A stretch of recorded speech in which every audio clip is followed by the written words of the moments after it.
Hello mga kamines! Welcome back to my YouTube channel. Yes, magandang panahon, winter pero maaraw. Seconds lang yan, araw na yan. Mamaya makulimlim na naman. So, palabas pa lang kami ng bahay sa may kanto. Yan, sinalubong na kagad kami ng train. Yes, yan ang train sa countryside, Megsila. Malapit lang kami sa release ng train, in fairness. Pero hindi siya maingay. Hindi katulad sa Pinas na maingay ang mga train. Pero dito, parang wala lang. Yan. Tapos, itong areang ito, sa may right side ay cemetery, Boston Cemetery. Dito naman sa kabila ay farm, private farm. Ang lawak ng kanilang rancho. Meron pa diyang kabayo. Yes, kompleto. Last na tinanim dyan ay broccoli. Pero dahil winter na, pinahinga muna nila ang lupa kasi walang mabubuhay na mga halaman. Mga pananim pag winter, pag pa-snow na. So ayan, papunta kami ng town para mag-coffee break muna ng hubby ko. Dahil coffee break naman talaga kasi nga para yung sasakyan halos everyday dapat na ginagamit kasi nga winter, malamig ang makina, pati ang battery niya.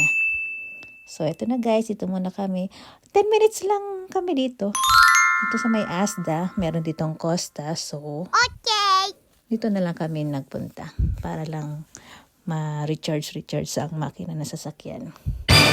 So ayan, ang aking favorite na ginger latte at siyempre walang katapusan na paborito ng asawa ko, hot choco. Yan, and cake and raspberry cake.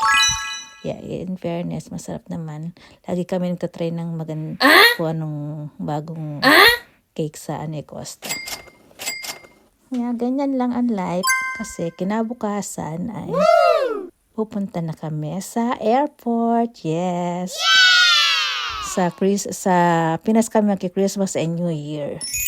Yeah. 5 a.m. pa lang ay bumiyahe na kami from Boston to Heathrow. 2 to 3 hours ang biyahe. Depende sa traffic. So, syempre, early na kami napunta. Wow! Para syempre maaga. Yes, hindi na kami muna masyado nag-video sa loob ng Heathrow. Dito na lang sa loob ng airplane kami. Nagkuha na lang ako ng video dito sa monitor. Yan, palipad na kami. Super lakas ng ulan, super pagi, kaya grabe yung turbulence. Ang winter. Pero successful naman. Rin kami ng Dubai. Nakarating din kami. Thank you, Lord. Yeah, connecting flight kami. Magandang Emirates, guys. Mahal pero magandang service nila. Then, from Heathrow to Dubai, yan. Sitting pretty na ang husband ko. Maluwag dito, hindi kami puno. Kasi from Dubai to Cebu kami. Sa Cebu, hindi kami bababa. Magbababa lang ng pasahero at may sasakay. Then, Cebu to Clark. Yes, Clark kami. Bababa, hindi na kami sa Naiya.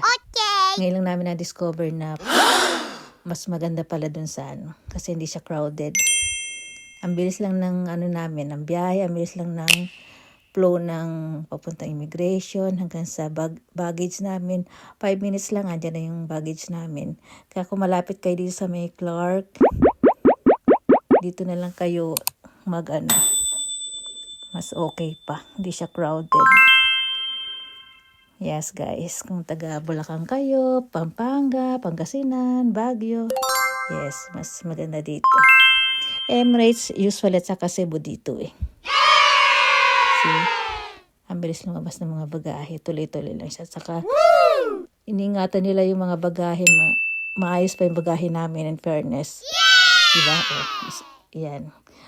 Sa Emirates, 30 kg ang namin. So, tigisa kami. Saka, hand carry na 7 kg. Basta sumunod ka lang sa mga sa mga rules nila. Smooth naman. Tapos, don't forget to eat travel. Yeah. The rest is okay naman, pati sa immigration. Tuloy-tuloy lang. Tatak agad. Maganda dito guys. Hindi siya crowded. Promise.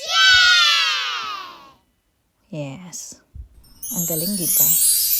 Siyempre, yan yung second. Yung pangalawa na yung bagahe.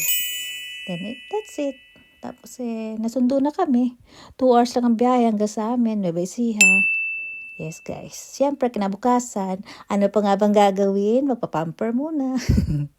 Dito na napagupit ang asawa ko sa Pinas kasi alam niyo naman sa UK, mahal ang haircut. Diba? Siyempre, ako rin naman. Dito na rin ako nagpa-keratin treatment. Para lang na, hindi na ako nagpa-straight masyado ng hair. Treatment lang. Kasi masyadong na-dry dito sa UK. So, ngayon, diba? Pamper muna. So, thank you guys for watching. Mag-upload ako sa susunod ng mga ginalaan namin sa Pinas. How we spend Christmas and New Year in the Philippines. Going to Davao also. And secret. Thank you guys for watching. Mwah!